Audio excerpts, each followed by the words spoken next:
Okay, so this is the first in a series of webinars that I'll be doing this fall for my Gold Star Medical clients. I have also invited some people outside of Gold Star Medical to these webinars. I have a wonderful affiliation right now with Advanced Medical Integration and some other organizations that have clients that they feel would benefit from these webinars. And each one of these is going to be on a Tuesday.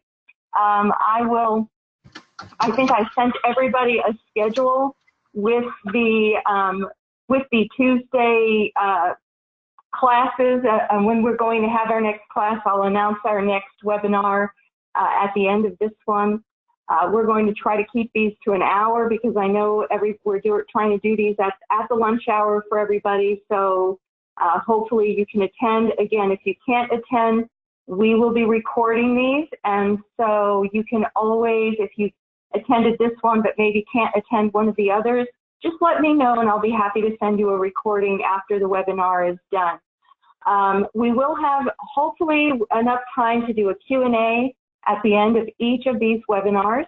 And if you do have a question, I would love to have you type your questions in to the chat box in the GoToMeeting menu. In your menu, there should be a chat box. You can type any questions you have that come up throughout the course of this webinar into the chat box, because that's how we'll handle the Q&A, is through the questions that come in through the chat box. If after this presentation you have questions that pertain just to your practice or your type of practice, I would encourage you to call me so we can schedule individualized training about medical policies, LCDs, and medical necessity for your specific practice, okay? Now, please understand that, Gold Star Medical is a full-service medical billing company. We service a lot of different medical specialties, so although we will be focusing on a few different medical specialties, your medical specialty may not necessarily be represented in this webinar. However, everything that we're going to talk about today applies to all medical specialties. However, we will maybe use one or two different medical specialties as examples. And so I do want to make sure that you're aware of that. So let's just go ahead and get started. And kind of what my goal is today is to take the mystery out of medical necessity. I get a lot of questions from clients, either when I'm doing compliance work with a client where they're possibly being audited or are afraid of getting audited by a payer, and they want to make sure that their documentation would justify medical necessity for the claims that they're submitting, or maybe they have been audited and their audit has found them deficient in medical necessity. In a couple of weeks, I'm going to Virginia and I'm going to be speaking at the Virginia Chiropractic Association.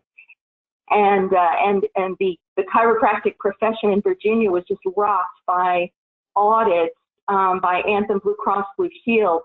And it resulted in a lot of turmoil in the chiropractic profession in Virginia because of these audits. And so we're going to be discussing that. But this is a transcendental problem. This isn't just chiropractors or physical therapists or acupuncturists or endocrinologists that have issue with medical necessity. Every provider must define medical necessity in their documentation in order for a claim to be justified for payment by an insurance company. And so you have to understand that one thing that I really want to try to get across in this webinar is that medical necessity, according to a provider, may not necessarily be the same as medical necessity according to the payer. And it is the payer's definition of medical necessity that wins the argument.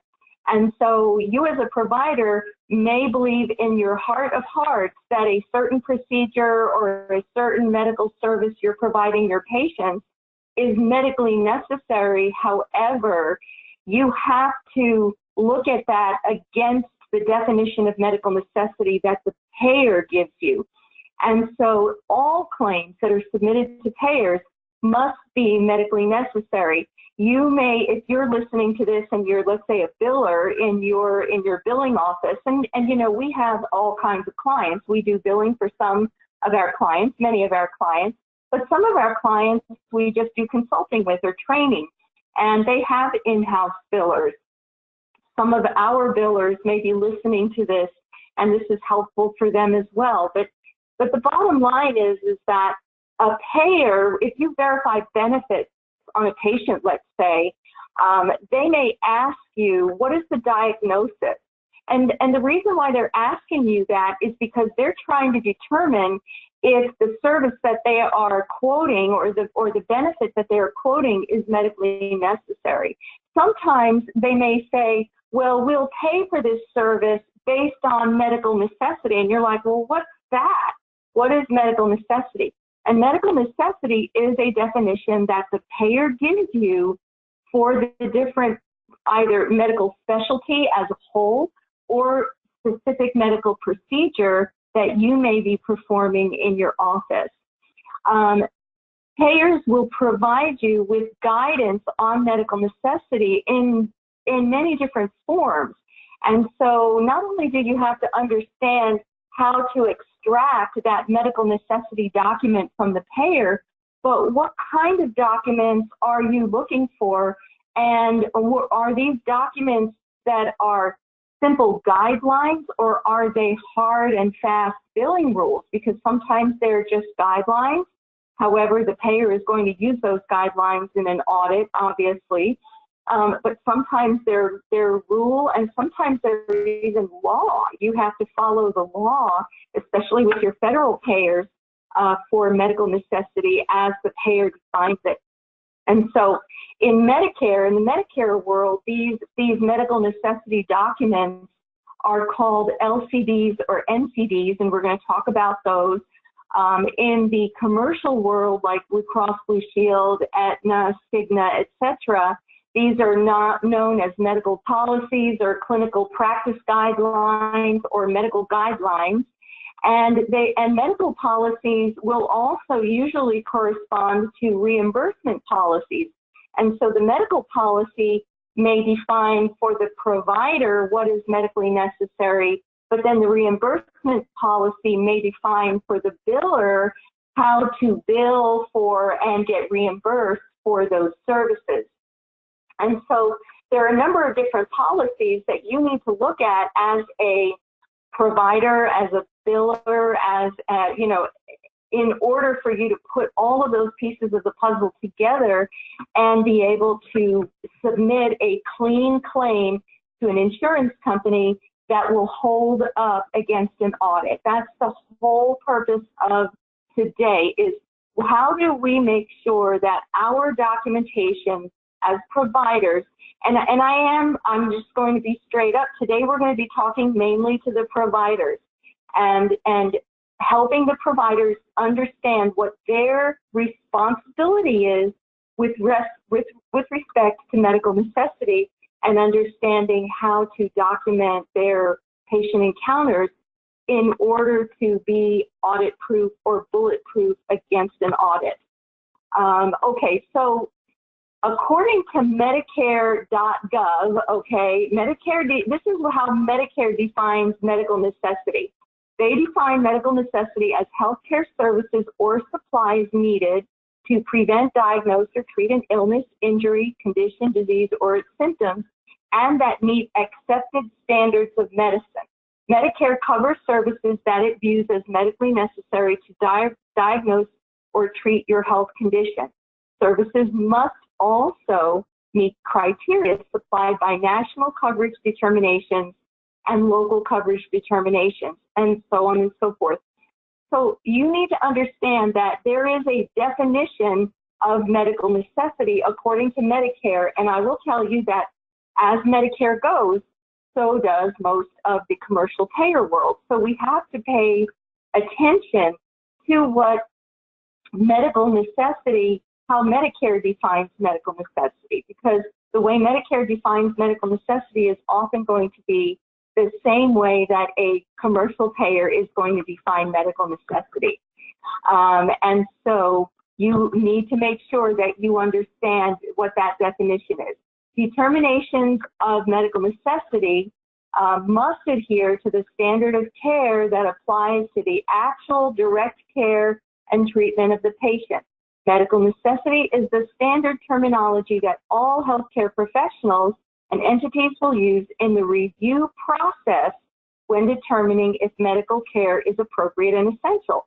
And so the American College of Medical Quality defines this in more detail as far as medical necessity goes. And they go as far to say is that these standards of care is going to be what auditors will use on the payer site and what your internal auditors at your clinic or at your medical office would need to use in order for you to determine whether a certain procedure would be considered medically necessary based on the documentation that you've given.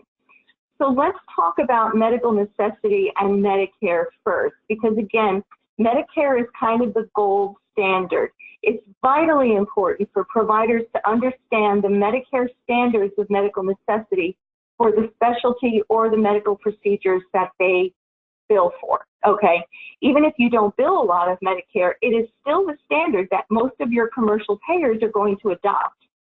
And please understand that medical necessity is not contingent on whether you're in network with a particular payer or out of network with a particular payer. Medical necessity is medical necessity. You can be a non-contracted provider and submit a claim that is later audited by the payer, and if the payer deems that to be not medically necessary based on the documentation that you submit, you have to turn that money back in. Your status as an out-of-network provider does not protect you against audit, okay? And sometimes I hear that, well, I'm just going to go out of network so I don't have to worry about audit.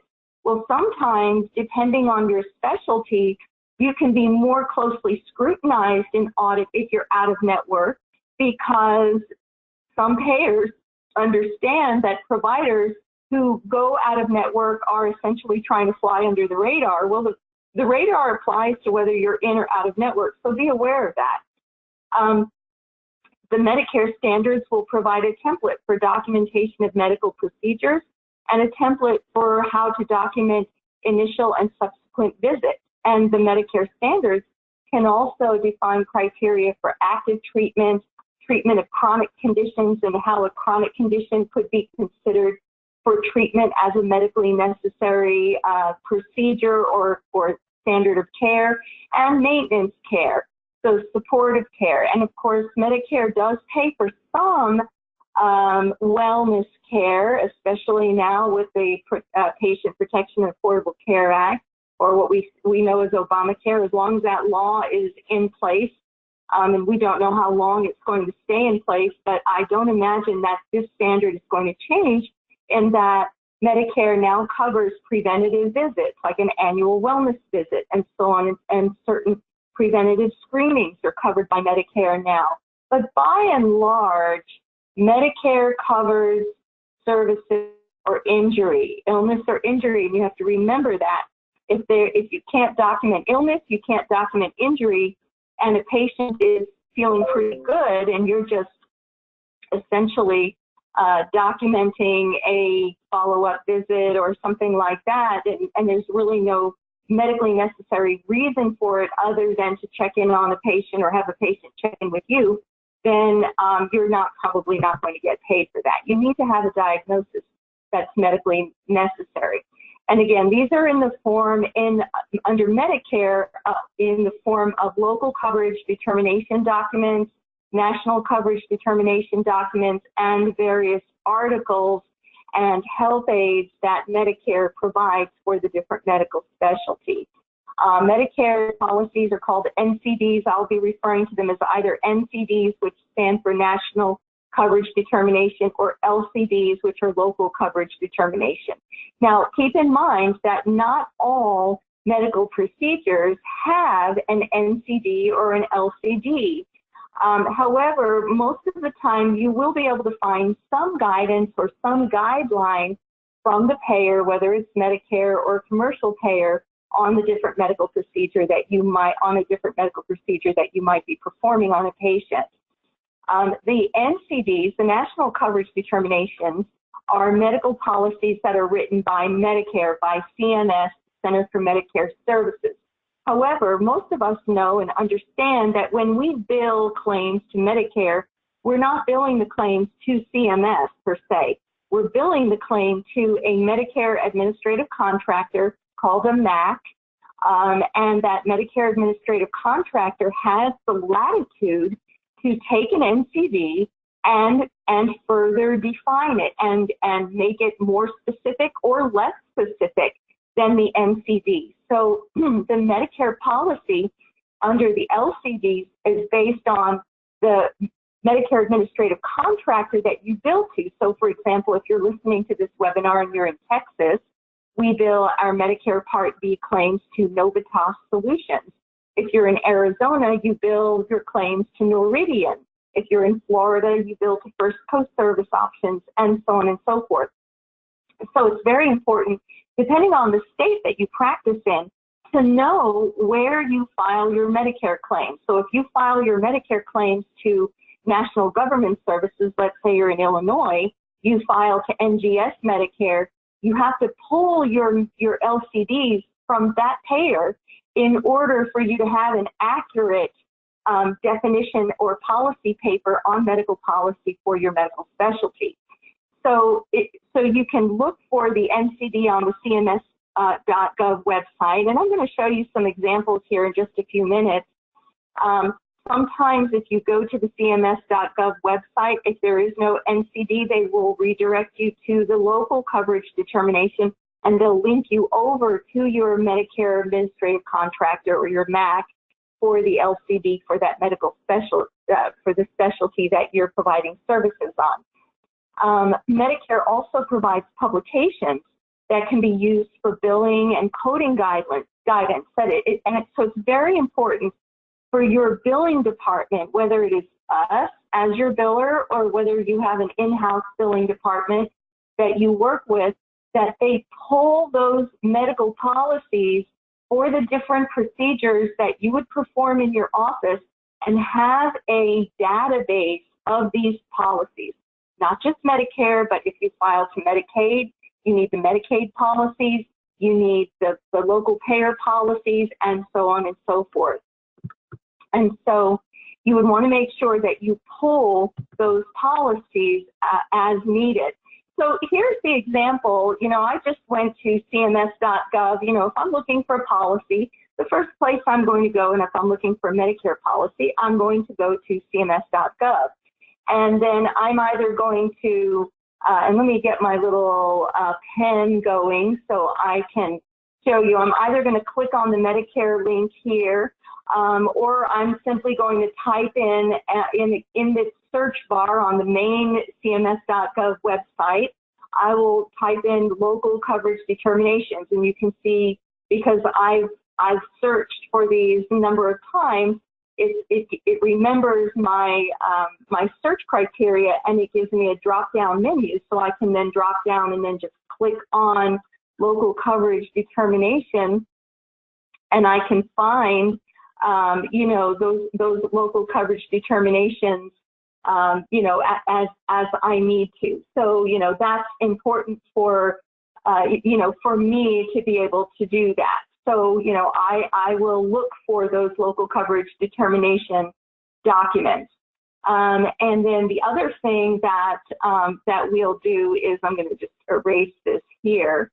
As soon as I find my local coverage determination document, the second thing I'm going to do then is I'm going to type in the keyword and the state in which I'm looking for an LCD. So let's say I'm looking for an LCD because my practice is in Arizona, or I'm billing for a client in Arizona, then I'm going to look for the active LCD for Arizona. From there, I'm going to type in the keyword of the services. And you can see here, this is just a very, very, if you pull up the LCDs for Arizona, there's pages and pages of them. From there, what you have to do is look for the medical procedure. And you can find these. I went on the CMS website. I filtered it instead of filtering it by state because I personally deal with clients all over the country. So I may need to look at LCDs from a number of different payers, okay? So I do it by alphabetical order, and this is just an example, chiropractic services. We have some chiropractic clients on this call. But you would do this for any service. So for example, you know, here's a chest x-ray policy. There's several different LCDs. They're both Noridian, but they're different contracts. Noridian contracts with states all over the United States. I think they handle 20 some odd states. And so there's different contracts broken up by the state. So you have to know what your contract is. And if you don't know, you can type in Medicare Part B, like I do a Google search, Medicare Part B for your state, and it will take you to the contractor, and then it will take you to the jurisdiction. So you may be jurisdiction E, jurisdiction A, jurisdiction F. You would just have to know that and know what contract you would need to be pulling from. So we're just going to use the chiropractic services as an example of what you would see once you pull an LCD. So here are the LCDs, all the LCDs from the different payers for chiropractic services. Now, if you don't see your payer here, it means that there is no LCD for your payer, and you have to go back to the NCD and find the national coverage document for your payer. But if you do see it, so let's say Novitas Solutions is the payer for Texas, Arkansas, Colorado, you know, New Mexico, some of the Northeast states use Novitas as well. Pennsylvania, Maryland uses, I believe Maryland uses Novitas. So anyway, you would then click on the link for that LCD, okay, and then where it would take you would be to the highlights. So this is the, we typed in Arizona, so here are some of the highlights. So one of the things that an LCD is going to do, and this is, again, this goes for any specialty, any medical policy. An LCD is simply Medicare's version of medical policy. It defines coverage and limitation, okay? Don't you think that it would be important for you to know under your medical specialty what is covered and what is not? And your LCD is going to do that. It would give you coverage guidance, okay? And for those of us who are chiropractors, we know that the only thing Medicare covers, at least at this point in time, is treatment for a subluxation of the spine. That's it. They don't cover anything else. And it also tells you that CPT code 98943, which is the extra spinal manipulation, so maybe a manipulation of a wrist or a shoulder, something other than the spine, is not a Medicare benefit because the only thing they cover is spinal subluxation. So so it will be very, very clear about what the coverage is and what the coverage is not. So that's one of the things that your LCD will do. It defines coverage and limitations. It also defines general treatment parameters, okay? So for example, this LCD, which is the one out of Arizona, tells a chiropractor that an acute subluxation, for example, strain or sprain, may require as many as 3 months of treatment, but some require very little treatment. In the first several days, treatment may be quite frequent, but then decrease in frequency with time or as improvement is obtained. So how would this apply if you were being audited? Let's say you're in Arizona and you're being audited and you have treated a patient 3 times a week, spinal manipulation 3 times a week for 12 weeks. Okay, that's 3 months. Now, under this LCD is saying that frequency would be expected in the first several days, but then decreasing in frequency as time or as improvement is obtained. So what this gives Arizona Medicare's Noridian justification to do is if they see you treating a patient 3 times a week for, let's say, 6 weeks or 12 weeks, and because that is the standard treatment plan that your management company told you to do versus what your payer is telling you is considered medically necessary, you can expect that 3 times a week after the 2nd or 3rd week is not going to be considered medically necessary. And if Medicare did pay you for those services, then they would have justification to recoup that money. They would also have justification to begin pending claims. So you start billing, if you keep the same treatment parameters, for more than a few weeks or even a week, the payer could start doing what's called a prepayment audit and be like, why are you still billing 3 times a week when our LCD says that we would expect to see you begin to reduce your treatments? And so they would tend your claim before they pay it, ask for your notes to see why you are considering this frequency of treatment to be considered to be medically necessary or not, okay? And so you have to be aware of what those treatment parameters are for the different medical specialty that you would be doing. The other thing that a lot of payer guidelines do is they even give you the diagnosis codes that are considered to be medically necessary, okay? So what are the diagnosis codes, for example, for chiropractic for Arizona? They're very clear. They tell you that the precise level of subluxation must be listed as the primary diagnosis. These are the only 6 diagnosis codes that would be accepted in the first position of the claim form. So if you're putting a diagnosis code on the claim, any other diagnosis in the first position other than one of these 6, and you're practicing in Arizona, your claims are going to get denied. And then, and I've talked to doctors over the years, many times that will say, well, gosh, I haven't gotten paid by Medicare in years. They just never pay any of my claims. And I start looking at it, and we look at they say it's not medically necessary. Well, the reason why they say it's not medically necessary is that you're not following the payer guidelines for the approved diagnosis codes. And not only the approved diagnosis codes, but the order of diagnosis codes. And so this particular LCD actually gives secondary diagnosis codes, and this is a very, very short list. The list has literally, probably 50 or 60 diagnosis codes that are considered secondary diagnosis codes. And on top of that, this particular LCD actually groups them into diagnoses that require a certain level of treatment. So they're saying that these diagnosis codes under this list, under group 2, generally require short-term treatment. And then the next category will say medium-term treatment, and then the next category will say long-term treatment. So you can see how as you begin to pull these LCDs for your different medical specialties, you'll be given a better definition and better clarification as to whether a certain diagnosis that you're using is going to be acceptable for any type of long-term treatment of that patient, okay? And so that's very important to know as well.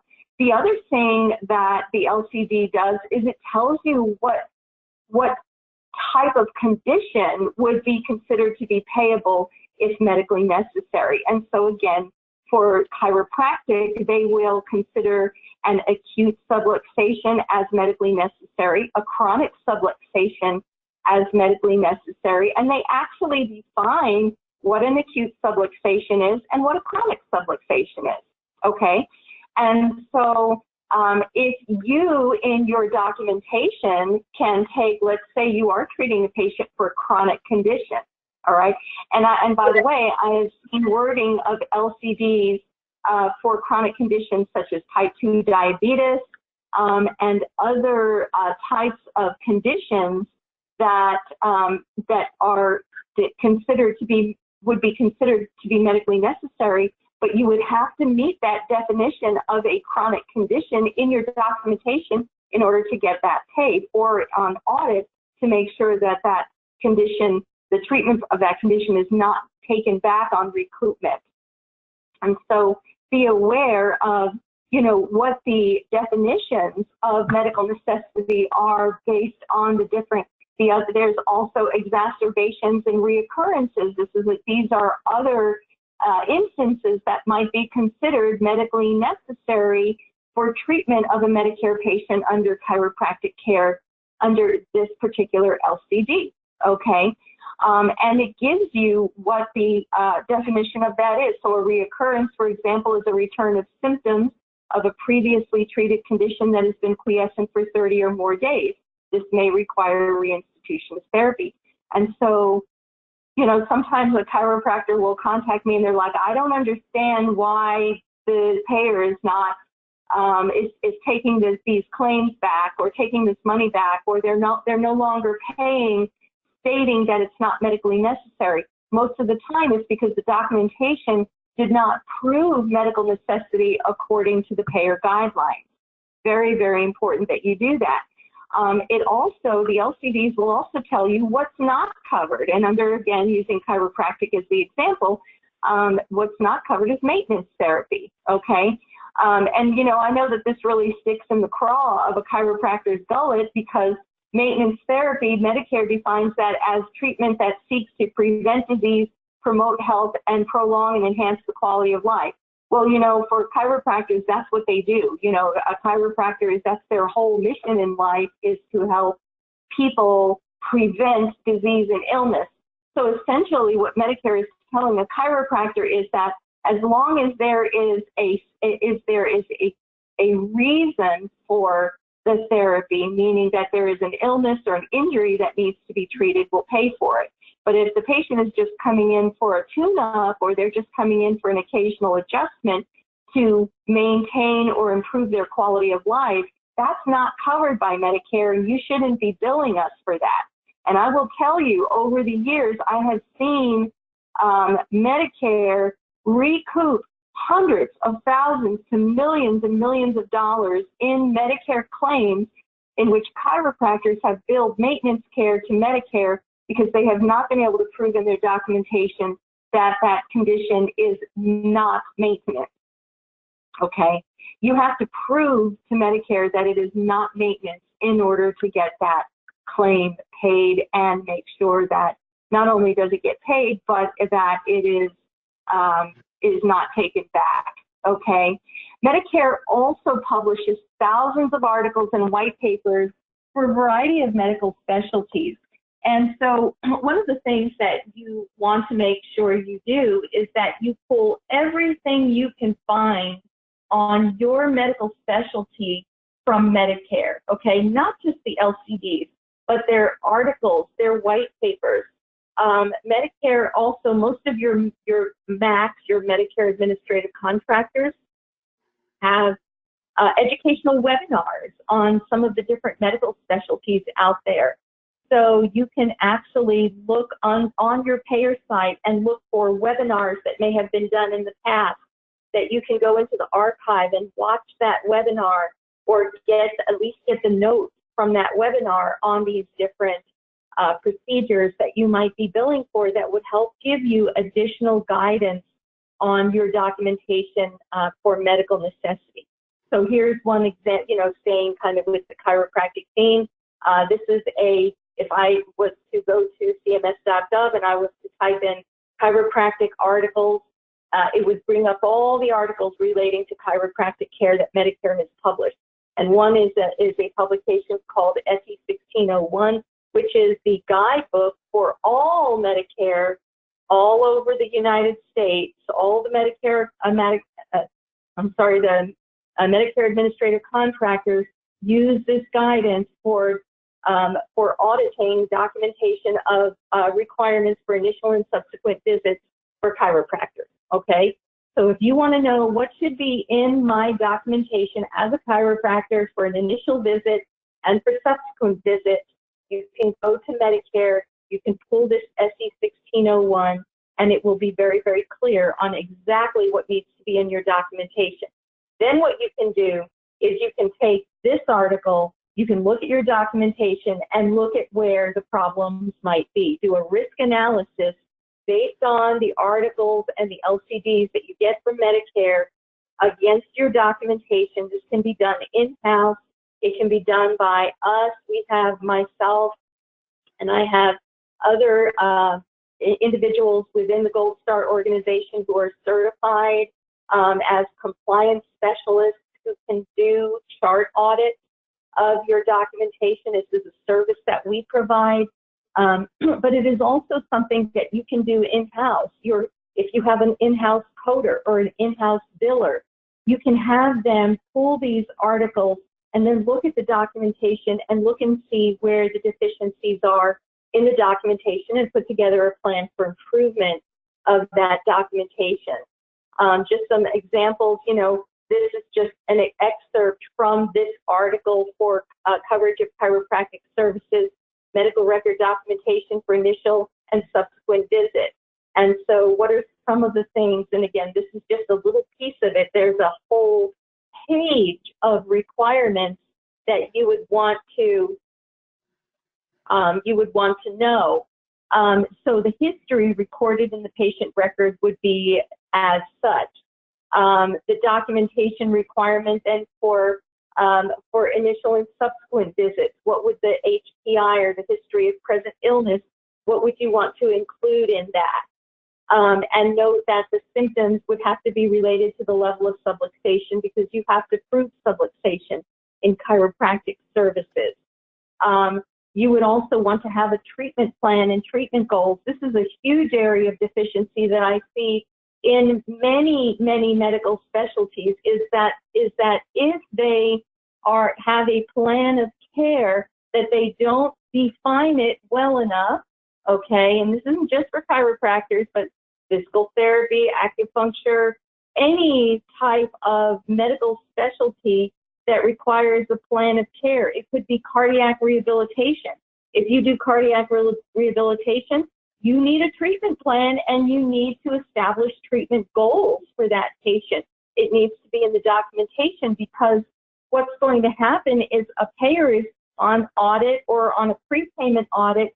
They're going to look at the codes that you're billing, and then they're going to look at the documentation and see if what you're billing is in line with the treatment plan and the treatment goals that you've established for that patient, okay? And it tells you what needs to be in the patient's medical record. So absence of treatment plan and absence of treatment goals is one of the top reasons for retrospective denials of chiropractic claims and other medical specialty claims because you didn't have a clear-cut treatment plan, you didn't establish treatment goals, and you didn't, throughout the course of your documentation, relate the treatment back to that treatment plan and those treatment goals and show in your documentation that you are following the treatment plan and that the patient is on pace to meet their treatment goals. And then of course we have documentation requirements for subsequent visits. So what would need to be in your documentation for subsequent chiropractic visits? And again, please, even though I'm using chiropractic as an example here and I'm kind of picking on the chiropractors, there are a lot of different medical specialties listening to this webinar, and you're going to see similar wording in your articles and in your LCDs that you need to follow per your medical specialty. Okay, so that's kind of Medicare in a nutshell. And remember, Medicare is kind of your, like I said, the gold standard. You will find that if you look at your Medicare guidelines for your medical specialty, and then you go to the commercial plans, you'll find that the commercial plans, by and large, will follow many of the Medicare guidelines, okay? And one of the reasons for that is that many of these commercial payers have federal contracts, okay? If they have federal contracts, they have to follow Medicare guidelines, okay? So you have to be aware of that. so the payer guidelines for the commercial plans are also going to be found at the payer site. And you have to remember that there's no such thing as a one-size-fits-all. You can't take the Medicare guidelines and say, okay, I'm going to use the Medicare guidelines for everybody, okay? Because, for example, if you did that as a chiropractor, then as a chiropractor, you wouldn't bill anything except subluxations to the commercial payers. However, the commercial payers actually do pay for more than subluxations for chiropractic care. So as such, you need to be able to go to those payer guidelines under the commercial plans and find the guidelines that you would need to follow based on the different medical specialty that you're providing or the medical procedure that you're providing. Where you would do that is you would go to your payer site. This is Anthem, okay? And this is, I believe this one was Anthem of Virginia. I did a search for Anthem of Virginia. And so Anthem Blue Cross Blue Shield of Virginia. And then when I get into the site, I'm going to look for the provider's link, okay? Sometimes you can do a Google search that will be like Cigna provider portal or Aetna for providers or Blue Cross Blue Shield Tennessee providers. And it will take you right to the provider site. But if you can't get there, you can start at the very beginning, start with the main site, and then click into the provider portal. Once you've done that, then you're going to see that the provider portal gives you all kinds of resources, okay? And this is the Anthem Blue Cross Blue Shield for Virginia providers, okay? So when I went to, if I go back here, the main Anthem website, and I clicked on providers, one of the screens that is missing from this slide to this slide is it will ask you what state do you practice in. So then you would click on your state, and then it would take you directly to the provider section of Anthem Blue Cross Blue Shield for the state that you practice in. And in this case, it's Virginia. And you can see that the main menu has clinical practice guidelines, disease management, provider forms, other resources, provider education. It has a section on claims. It has clinical practice guidelines for Anthem Medicaid providers. And so right here, you have a portal to many, many different areas of clinical guidelines and billing guidelines that will help you file accurate claims and make sure that the claims that you are filing are going to be supported by the clinical practice guidelines in your documentation for medical necessity. It also takes out other services. So, for example, they have a whole section on chiropractic care, for example, here. They have a section for vision, for lab services. So if you do lab services in your office, you would want to click in here into lab services and see what, and you were, let's say you are a Virginia provider and you submit to Anthem Blue Cross Blue Shield as a Virginia provider, you would want to, and you do lab services, you would want to kind of go into this little section of the website and see what they have to say about medical policy for lab services. And so make sure you do that. Once you have clicked into the area, now sometimes what will happen is that the insurance company themselves will contract out medical policy to third-party intermediaries. So it's interesting because for certain physical medicine services, for example, when I'm just going to go back to the previous slide. In this slide, I went ahead and I clicked on chiropractic care. When I did that, what it did was it redirected me to AshLink, okay?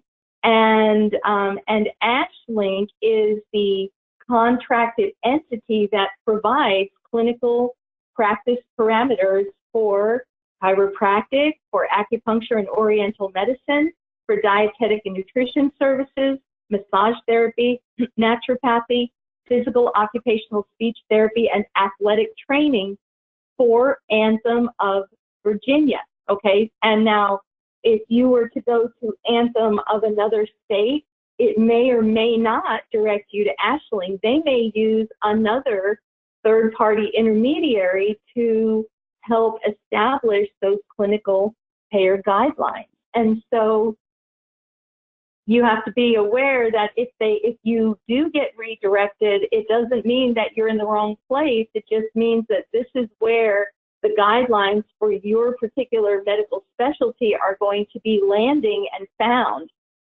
So be aware of that. So if you were to click on the resources for the providers, you can see that there are different clinical practice guidelines. You have you have state-specific policy requirements. You can click in there and it will give you, if there are any state-specific guidances for chiropractic, for example, you will find it in here. If you file your claims, and if you'll notice here, Ashling contracts with Cigna as well. So if you are a Cigna provider, you can see that you could click on the Cigna ASH medical coverage policies and be able to find those policies as well. So, so you would want to make sure, again, that you're following the breadcrumbs to get to the correct policy guideline for your particular medical specialty. EviCore is another third-party intermediary that contracts provide clinical guidelines for many different specialties by many different Blue Cross Blue Shield Anthem payers. And so sometimes you're not redirected to ASH, you're redirected to EviCore or another Optum. It handles a lot of behavioral health clinical policy guidelines and physical medicine policy guidelines for United Healthcare, for example.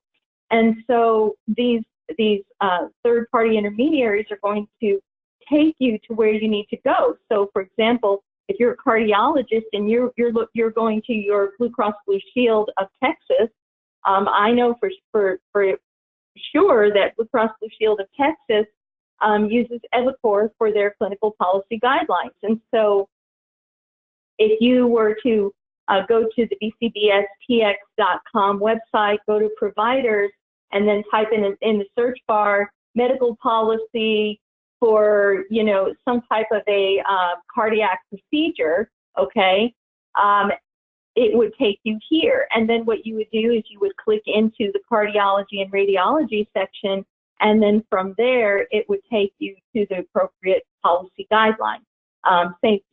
Same thing if you're an oncologist, medical oncology, radiation oncology, DME, sleep management, gastro, labs, and then of course you have your musculoskeletal and and so on and so forth. So you can see that EviCore handles a number of different specialties for many of the Blue Cross Blue Shield payers, and so you have to follow that line of therapy of process in order for you to get to the correct clinical practice guideline. The other thing is that sometimes what it'll take you to is a general guideline, but then you have to search by the health plan. So not only do you need to know sometimes the state that you practice in, the particular payer that you're billing to, but also the health plan itself, okay? And so you can search by health plan. And so the different health plans under EviCore, you can see you would find the chiropractic or acupuncture or massage. And then if you clicked on that, it would take you actually finally to the paper that gives you the clinical guidelines. And I don't want you to be daunted, but look at this. It's 562 pages long, the EviCore guideline for chiropractic services. And the reason for that is that it gives you guidelines based on it gives you the services, the exclusions, but then it gives you all the different diagnosis codes that would be considered medically necessary And each one of these diagnosis codes has a guideline, okay? How do you prove medical necessity for cervicalgia, which is a common diagnosis that a chiropractor might use? You have to go into that guideline and find that piece of the puzzle in order to make sure that you're justifying medical necessity. How do you prove medical necessity for headache, okay, et cetera, et cetera. And so the other thing it will tell you is if there is advanced diagnostic testing required. This is on page 71 of 562. It tells you the requirements to establish the medical necessity for a chiropractic treatment, significant functional limitation. Practitioners are strongly encouraged to utilize validated, standardized assessment tools to quantify functional limitations. Pain, limiting function, at least on a scale of 3 out of 10. Many times I hear, I take over an audit on a chiropractic claim or chiropractic treatment plan, and I see that after the 4th or 5th visit, the patient's pain scale is at a 2 out of 10 or 1 out of 10, but the patient is still receiving treatment for cervicalgia as a primary diagnosis, okay? You're not giving the insurance company the correct narrative, and you haven't fulfilled the requirements for medical necessity if that's what you're doing, okay? And so you can see it also tells you what kind of management you need to be looking at from the standpoint of the patient.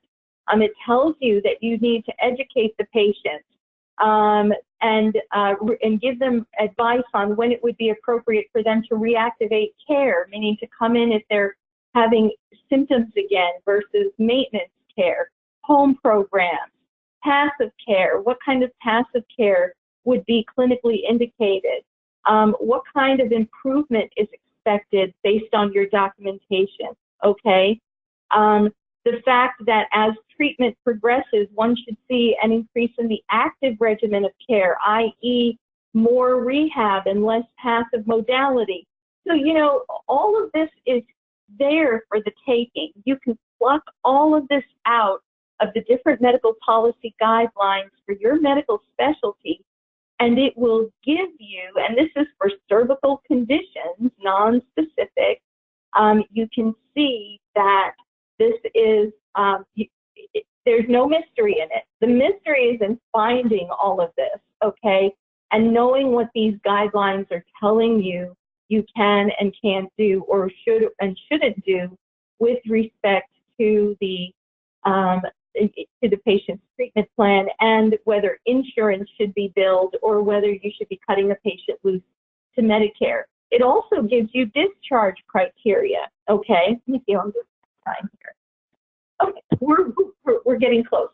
So it gives you discharge criteria. It tells you when, how to discharge a non-compliant patient, for example. And so, you have a lot of help aids with respect to these policies. What are some of the self-management techniques that you would want to teach a patient and other alternatives that you would want to recommend to a patient in addition to the chiropractic management of that patient, okay? And then eviCore also provides medical policies for Aetna of Arizona, Aetna Better Health, Blue Cross Blue Shield of Arizona, et cetera, et cetera. And they also provide for Cigna and Cigna Health Spring. So you can see that there are a number of different plans that eviCore falls under that you would need to be aware of, okay? Here's another example of a website that you would go to find clinical practice guidelines. This is the general Aetna website, and you would click into the providers section. And then from there, it would take you to using clinical policy bulletins to determine medical coverage. And it talks about different policies. It even tells you that if you're a Pennsylvania Medicaid provider, we have a different policy for Pennsylvania Medicaid. And then you can go to a section that says find our bulletins, and from there you can go in through that section and find the clinical policy. Now be aware that sometimes a specific procedure will be included within a group of procedures. So for example, let's say you're looking for the clinical policy on trigger point injections. You do trigger point injections in your office. And you look for, you go in alphabetical order, you look for trigger point injections and you don't see anything, like per se on trigger point injections. What you should do is then do a search by keyword, and it may take you to a policy that is all inclusive. So this policy is on back pain / invasive procedures, under which the policy for trigger point injections is included, as well as the set joint injections, nerve blocks, etc. So sometimes the medical policy is going to be contained within a larger, broader policy, and you would need to, but if you type in the keyword, you should be able to find it, okay? Also, your Medicaid plans have guidelines that need to be followed in order for you to get your claims paid. And sometimes the Medicaid rules are so specific and so persnickety that if you go even a little bit outside the lines, your Medicaid claims are going to get denied. And Medicaid can be a real bear to rebill, refile corrected claims, and so on and so forth. So make sure that you are crystal clear. If you bill Medicaid, you're listening to this and you bill Medicaid, that you go to your Medicaid, your state Medicaid website, and you pull all the applicable and relevant manuals you can in order to have a good understanding on how to properly bill Medicaid and what those clinical policy guidelines are, because a lot of times under the Medicaid plans, the policies are more restrictive. They don't pay for as much. They don't consider as much medically necessary as a commercial payer might, for example. So please be aware of that. The bottom line on this, as far as understanding the payer guidelines and payer policies, is that there really should be no mystery when it comes to understanding medical necessity. It is there for you to find and define for the various medical specialties that you practice. Payers generally do a very good job at defining medical necessity from the payer perspective, okay? And you need to make sure that you're following the guidelines that are established by each payer. So there's no one-size-fits-all rules. Though the guidance is similar from payer to payer, there are going to be enough differences that if you don't follow the payer guideline to the letter, you could be in danger of a recoupment on your medical claims or on a prepayment audit, meaning that you'll bill out the claims, they'll pen the claim for doctor's notes, and then under that prepayment audit, they find that your documentation doesn't justify medical necessity because it didn't follow their payer guidelines. So make sure that you don't just apply a one-size-fits-all model and say, well, this payer says this is how I need to document it, so I'm going to do this for all the payers. You can't do that, unfortunately. It's up to your billers, it's up to your coders, and up to you as a provider to make sure you have a clear understanding of what these payer guidelines are telling you. Okay, I'm going to pull up any questions. I do want to let you know these are some of the contact ways that you could contact me for questions that are specific to your practice. I know we were very general here. We only had an hour, so obviously I can't cover all of the medical specialties we do business with. But I think you have a better understanding in general of how you need to apply payer guidelines to your billing and to your coding and to your documentation.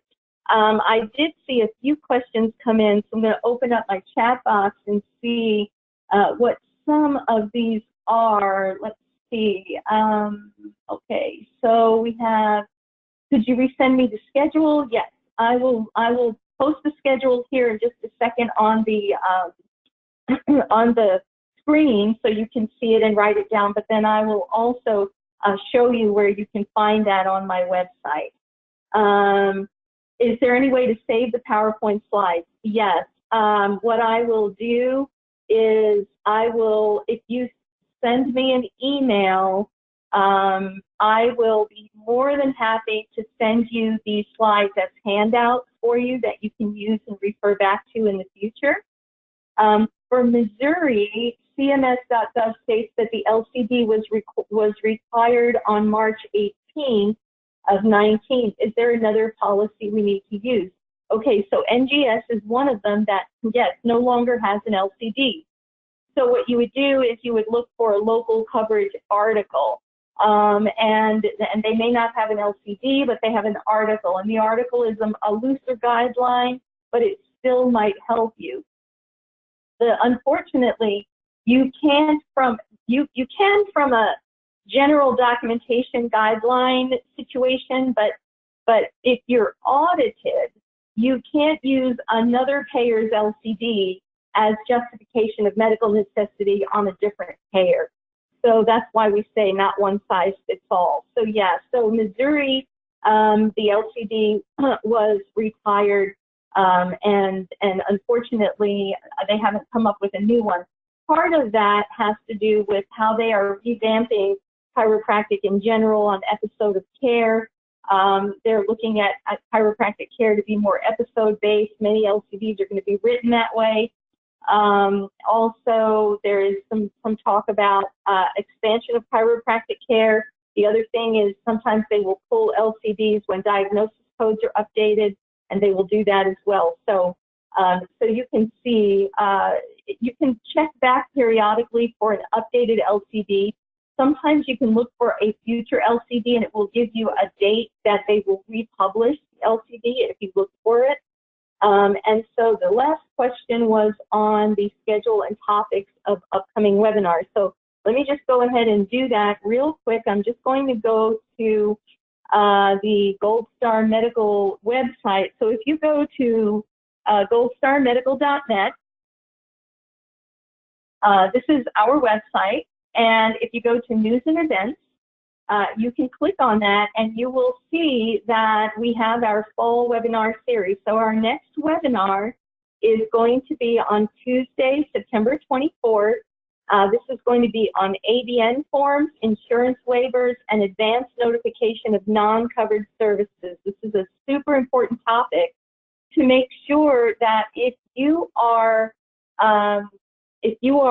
billing out services to patients, whether they're Medicare patients or commercial patients, for medical procedures that may later on be considered not medically necessary, you need to make sure that you have done advance notification to those patients of such, and then at that point, you can require the patient to be financially responsible should the payer deny the claim as not medically necessary, experimental in nature, or so on and so forth. And we'll also be talking about insurance waivers for those of you who may be dealing with patients with high deductible plans and you're in network, you're required to bill insurance to a particular payer, but you can actually offer them a cash discount by having the patient sign an insurance waiver or a waiver to file insurance. And we'll talk about the rules for that,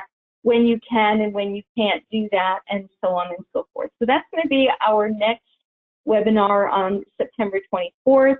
On October 8th, we're going to do our ICD-10 coding update because the new ICD-10 codes come into effect on October 1st of 2019.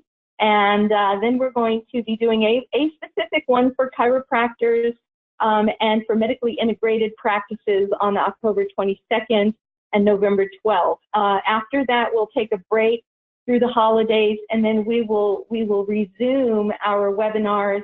And I will be doing some more specialty-specific webinars like OB-GYN, physical medicine, some interventional cardiology, and so on and so forth. We'll be doing some specific webinars applying to other medical specialties after the first of the year. So I will have those posted probably around the December timeframe once this series is over. So I hope to see you back here again for future webinars. Again, our next webinar is going to be Tuesday, September 24th.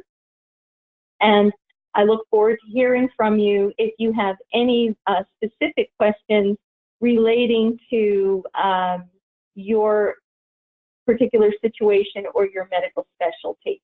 I want to thank all of you for your attendance today, and I hope everyone has a blessed remainder of the week. You all take care and have a great day.